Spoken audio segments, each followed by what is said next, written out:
先生皆さん、おはようございます。こんにちは、こんばんは。私はサフィアです。先生皆さん、お元気ですか？私ならいつも元気です。先生皆さん, genki de ite kudasai ne. Hari ini aku mau ceritain hal-hal yang ngebuat aku gagal, terus gimana bisa bangkitnya. Jadi, menurut aku, waktu aku dulu masih sekolah, masih SD, sekitar masih kecil gitu lah ya, aku tuh berpikir kalau kayaknya hidup yang enak itu kayaknya kalau nggak sekolah lagi deh. Kalau nggak harus bangun pagi lagi, harus hitung angka-angka, ngafalin rumus, buat cerita-cerita, ngafalin ibu kota. Nah, ternyata hidup setelah selesai sekolah itu tuh ternyata jauh lebih berat. Nggak seperti yang aku bayangkan waktu aku kecil. Sekarang rasanya tuh aku malah mau balik ke masa-masa sekolah yang dulu. Dulu waktu aku sekolah tuh aku bukan anak yang sangat-sangat rajin banget sih, kayak berprestasi banget juga enggak pernah ikut olimpiade juga gitu. Aku berpikir kayak kayaknya sekolah tuh lama banget ya, kayak SD 6 tahun, SMP 3 tahun, SMK 3 tahun. Tapi ternyata sekarang masa-masa itu tuh udah lewat semua. Ternyata itu gak kerasa banget sih. Terus menurutku apa ya, masa-masa yang paling berat itu dari semua itu menurutku tuh masa-masa di SMK kelas 12. Karena di situ kayak kita harus memilih gitu, mau kemana, antara kita mau, nggak kita sih, aku doang, antara aku mau melanjutkan kuliah atau aku mau kerja. Aku tuh waktu itu bingung banget, aku harus milih apa gitu.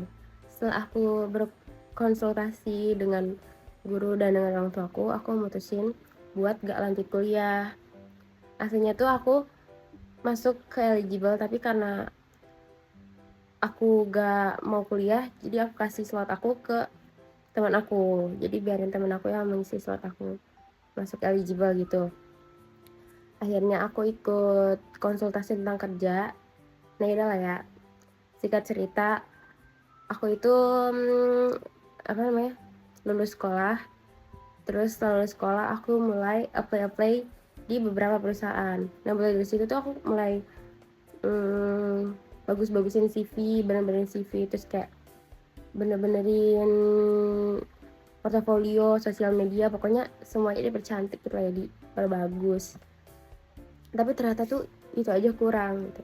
Karena kebetulan mata aku itu minusnya tuh lumayan tinggi gitu loh. Jadi kayak setiap aku apply pasti gak keterima atau balasannya tuh lama. Di sini susah ya cari kerja. Menurutku di Bekasi susah cari kerja. Apalagi dengan yang skillnya seada-adanya, dan aku cuma lulusan SMK. Aku sempat apply di beberapa perusahaan manufaktur, sampai apply di F&B, itu kayak gak ada jawaban, atau jawabannya itu kurang, masih harus coba lagi gitu. Tapi dari situ tuh aku gak nyerah, aku terus coba sampai akhirnya aku bosen dan aku bingung aku harus kayak gimana dan gimana. Terus aku tuh inget kalau dulu tuh waktu SMK aku tuh kepikiran buat kerja di Jepang, karena kebetulan kakak kelas aku di SMK itu ada yang udah di Jepang gitu loh. Yang awalnya aku ngedown banget, terus aku mulai muncul semangat lagi, gimana kalau aku coba kerja di Jepang. Nah kan, aku konsultasi lagi sama orang tuaku, aku mulai cari-cari LPK yang bagus dan yang terdekat, karena kebetulan aku belum boleh jauh-jauh dari rumah, dari orang tua gitu. Nah ketemulah LPK Hadetama. Nah kenapa aku, sebenarnya banyak sih aku ketemu, selain LPK Hadetama juga ada beberapa LPK. Nah akhirnya aku memilih Hadetama. Kenapa aku milih Hadetama? Karena Hadetama itu yang pertama, itu menurutku kalau dari sosial media tuh kelihatannya tuh kayak kelihatan menarik gitu loh, terus banyak aktivitasnya, terus kelihatannya Setetachinya juga aktif-aktif, terus kegiatan belajarnya juga kayaknya seru, terus senseinya juga asik-asik. Nah selain itu di sana juga aku ngeliatnya udah banyak gitu loh yang berangkat ke Jepang, makanya aku memberanikan untuk mengechat admin Hadetama. Nah setelah aku chat terus kayak dikirimin lah tuh kan alur-alur gimana belajar di sana gitu kan. Aku tuh mulai ada semangat lagi tuh, oh ternyata dengan aku minus 7 tuh nggak usah sedih banget gitu loh, karena caranya tuh ada banyak gitu loh buat cari kerja. Nah akhirnya aku daftar di Hadetama. Nah ternyata aku baru menyadari nggak, terus aku udah daftar nih, terus aku masuklah kelas Januari. Nah berarti aku harus mempersiapkan barang-barang, udah siap barang-barangnya. Terus sebelum itu aku juga sebelum masuk LPK Hadetama aku mulai belajar bahasa Jepang kayak hiragana, katakana, karena jujur banget aku sebenarnya nggak ada ketertarikan apa-apa tentang Jepang sama sekali. Kayak nggak aja, menurut aku nggak menarik aja, karena dari dulu juga aku nggak nonton anime, nonton paling kayak Doraemon, Naruto, Tsubasa gitu-gitu doang, yang basic-basic doang. Ya udahlah, aku belajar dan aku baru menyadari ternyata bahasa Jepang itu lumayan sulit menurutku. Terus aku udah belajar, terus pertamanya masuk kelas Zoom karena ada perpindahan senta dari senta yang lama ke kanji. Terus setelah itu aku masuk. Nah, ternyata struggle-nya tuh gak berhenti di situ aja. Ternyata aku punya banyak struggle setelah aku masuk Hadetama. Tapi itu nggak membuat aku ngedown gitu loh. Aku malah tambah semangat. Yang namanya kita mau mencapai cita-cita pasti ada struggle-strugglenya kan. Ya udahlah, ternyata struggle aku tuh, aku nggak pernah hidup berasrama sebelumnya kan, yang kayak nggak pernah tidur bareng-bareng, terus kayak makan bareng-bareng kayak 24/7 melakukan kegiatan secara bersama-sama, itu nggak pernah gitu. Paling kayak di rumah itu pun cuma berapa orang doang, kayak aku, dedi aku, mama aku, sama adik aku gitu doang. Aku nggak pernah sampai berpuluh-puluh orang bareng-bareng gitu loh. Tapi ternyata lama-lama terbiasa, kita bisa kan terbiasa. Terus mulai dari situ struggle-nya tuh yang selanjutnya apa ya, ini sih tentang makanan dan minuman, karena sempat kayak batuk berjamaah gitu di sana. Tapi ya lama-lama terbiasa sih. Nah udah, setelah masuk tuh kan kita belajar kurang lebih sampai bulan 5 tuh kan aku ikut JFT, dan alhamdulillah yang aku kiranya aku nggak bisa ternyata aku bisa, dan aku lulus di ujian JFT. Nah H+1 setelah ujian JFT itu aku ada mensetsu.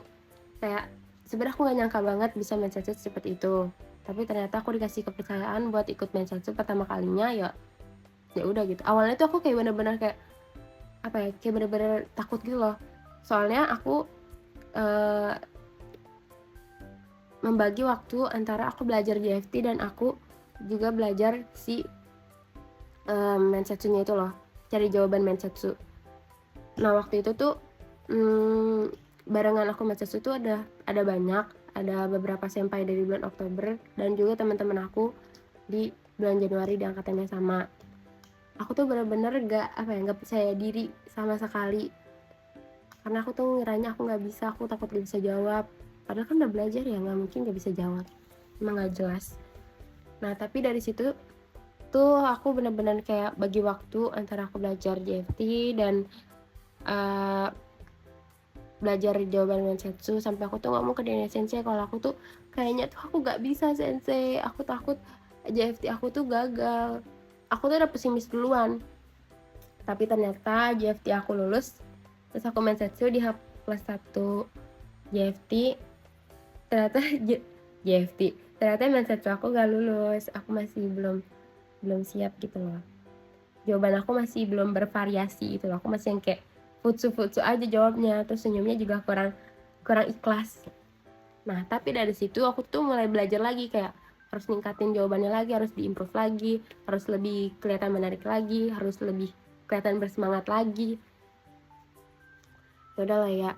Nah dari situ aku masuk kelas Kaigo kayak biasa belajar, terus setelah belajar Kaigo terus aku ikut SSW dua-duanya dan alhamdulillah lulus.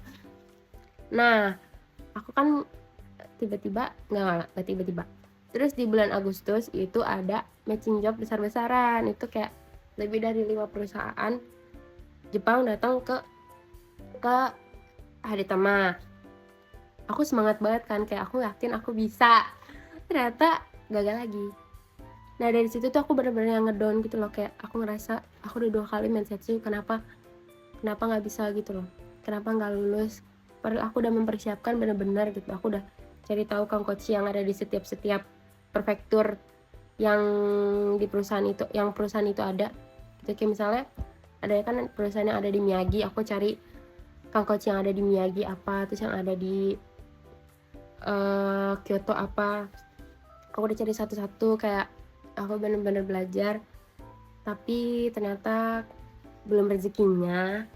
Dari situ tuh aku bener-bener tadinya tuh bener-bener kayak hopeless, aku pusing, alay ya, kok pusing, harusnya biasa aja. Tapi aku bener-bener waktu di situ kayak ngedown banget, soalnya banyak teman-teman aku dan sampai aku tuh dan kohai aku itu lulus di mensetsu itu, tapi kenapa aku nggak lulus. Nah karena sempat ngedown, akhirnya ya udahlah ya, aku belajar kayak biasa aja. Maksudnya harusnya tuh gak usah yang terlalu seberharap itu di mensetsu itu. Tiba-tiba aku di-chat lah sama Lupita Sensei, mau gak di perusahaan yang sekarang ini, di Wagayame Hidamari ini, tapi tempatnya itu Inaka. Terus aku bilang mau sensei, aku tertarik gitu. Akhirnya aku mendang. Terus pas mendang itu aku ketemu sama Heidi-sang. Kan biasanya aku kalau mendang sama Yuni-sang itu kayak biasa aja lah ya. Nah pas aku mendang sama Heidi-sang itu bener-bener aku kena mental, karena dibilangnya aku gak menarik gitu loh, kayak gak tahu, gak menarik gitu. Nah aku kayak pusing kan, kayak udah aku kemarin fugo di dua kali mensetsu, terus aku dibilang katanya aku kurang menarik. Tapi Dene Sensei sama Lupita Sensei semangatin aku biar aku semangat lagi. Nah di mensetsu yang ketiga ini tuh aku yang bener-bener yang aku kerahin semua usaha aku, kayak kreativitas aku bingung kan, kayak gimana caranya biar aku kelihatan menarik. Akhirnya aku mulai kepoin lah si sosial media perusahaan Hidamari ini. Ternyata yang aku perhatiin tuh Oji-sang sama Oba-sang yang ada di perusahaan itu, yang ada di Shisetsu itu tuh kayak suka banget sama lipat-lipat kertas sama origami gitu. Aku kepikiran lah buat origami, tapi aku bingung kan bentuknya apa ya. Nah kebetulan si logo perusahaan Hidamari itu bentuknya matahari, terus akhirnya aku bentuk lah jadi matahari. Nah bentuk yang pertama aku buat bentuk matahari, yang kedua aku bentuknya tentang Orizuru, yang tentang burung itu loh, pokoknya yang kayak gini. Terus lanjut aku buat yang bentuk kimono. Ya udah, setelah aku buat itu, setelah aku buat origaminya, aku juga buat kenapa sih aku buat bentuk ini gitu, buat aku nanti shokai ke Digichon-nya. Nah tibalah waktu mensetsu, ternyata deg-degan banget ya, soalnya aku urutan pertama aku benar-benar kinco abis, tapi alhamdulillah semua pertanyaannya kejawab dengan lancar sepertinya, kayak kejawab semua. Aku mulai kenalin kenapa sih aku buat origami bentuk matahari, karena aku lihat di homepage Hidamari itu logonya matahari, jadi aku buat. Terus kenapa sih aku buat Orizuru, kenapa sih aku buat kimono gitu. Nah udah kan selesai tuh, semua teman-teman aku juga udah selesai mensetsu. Alhamdulillah di mensetsu yang ketiga itu aku gokaku, aku naite. Ya udah aku happy deh. Yang tadinya bener-bener ngedown banget di 2 mensetsu itu, aku bener-bener gagal, kayak kelihatan gak menarik. Dan alhamdulillah di mensetsu yang ketiga itu aku gokaku. gitu. Selesai mensetsu terus aku dinyatakan kalau aku naite, ya udah aku izin ke sensei buat pulang, terus izinin pulang, terus sekarang udah pulang deh, gitu deh. 私にとって中学生3年生の時期は、とても失敗したことが時期でした。その時 COVID-19 があって全ての学校が休みになりました。最初はまだ勉強するがやる気があったんですけど、だんだんやる気がなくなりました。私の成績もどんどん下がってしまいました。ついに先生に呼び出されて、どうしてそんなに成績がどんどん下がってしまいましたか？どうしてやる気がなくなりましたか？どうしたの？家で退屈で、いつも友達に会っていましたが、今友達会えないからと答えました。そして私は、宿題をしなかってしまい、テストの時も成績も悪かったです。そのせいで、落ち込んで自分は失敗したことと思いました。そこから高校では、もっともっと成績を良くして、そして一生懸命頑張ると決めました。そしてありがたいことに、勉強するやる気があり、いくつか活動を参加して、良い成績が卒業しました。はい、以上です。先生皆さん、私の動画見てくれて本当にありがとうございます。じゃあまたね。